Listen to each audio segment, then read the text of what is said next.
What's up, everyone? It's your boy Shadow the Archangel, aka STAA Brands, and you're watching STAA Vlogs. And before we get started, make sure that you smash that like button, hit that sub button, and check out the descriptions. It helps the channel out, keeps everything independent, and keeps me being able to say the things that you want to hear in the ways that you want to hear it without any community telling me what I can and cannot do. And before we get started, I want to preface this by saying that we are sinners. Even though we are going to the Bible, we're not perfect. And if you dig up my past, you might even find something. But I still go to the Bible because I believe in it. It's my moral compass. And I want to share it with you today. And what we're talking about today is obedience. And obedience it has a negative connotation in the Western world because, a lot of times people think of obedience as Big Brother. They think of obedience as socialism. They think of obedience as so many negative connotations of things. But I would argue that even with just the state of affairs now is because of the lack of discipline and the lack of obedience in the Western world, which we are seeing a decline in our strength economically, militarily, well, worldwide.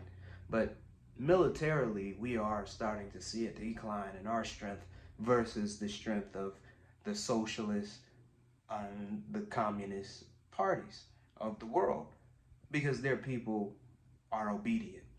And I want to get into something with the Bible that talks about obedience. It's in 1 Samuel's 15 and 22. It says, obedience is better. It's where everyone gets the scriptures about obedience being better than sacrifice, right? So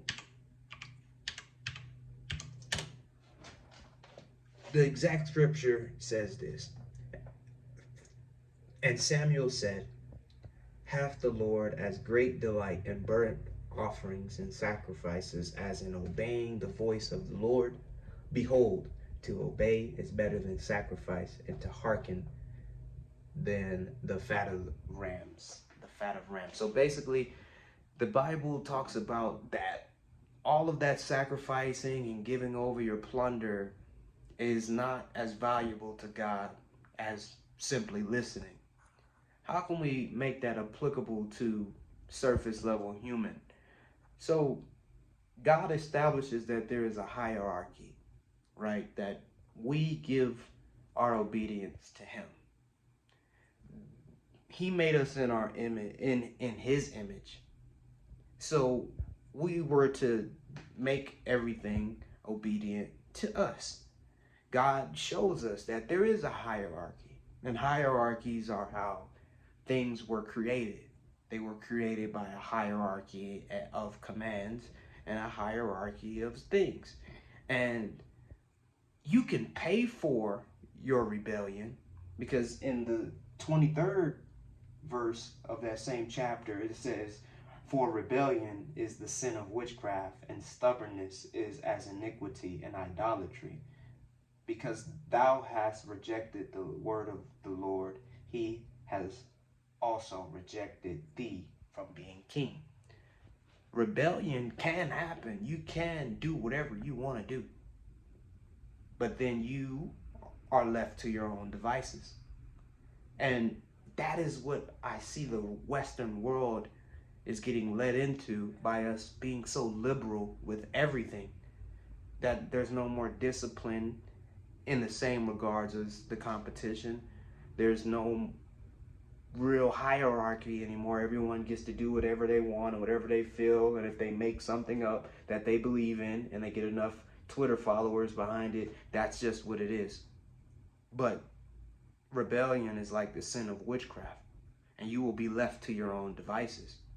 So when all the things start crumbling down, you won't be able to reason with people who have their stuff together, because they will be able to overtake you.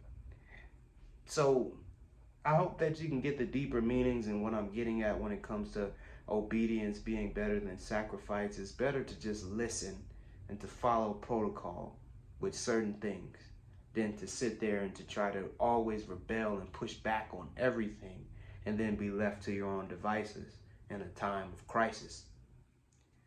So that was this video.